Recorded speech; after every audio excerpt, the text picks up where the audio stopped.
In today's tutorial, I'm going to show you guys how to enable or disable the boot log in Windows. So this boot log would include a list of all loaded and unloaded drivers being used during the boot process. So while this file is saved on your main hard drive, this tutorial is going to show you guys how to enable this log from creating or not creating, depending on what you're trying to do. So pretty straightforward tutorial, and without further ado, let's jump right into it.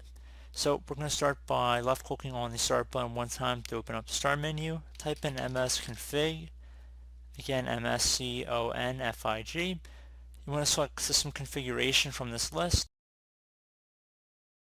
You want to go and navigate over to the boot tab, so left click on boot, and then underneath boot log you want to check mark this if you want to enable the boot log, and then left click on OK.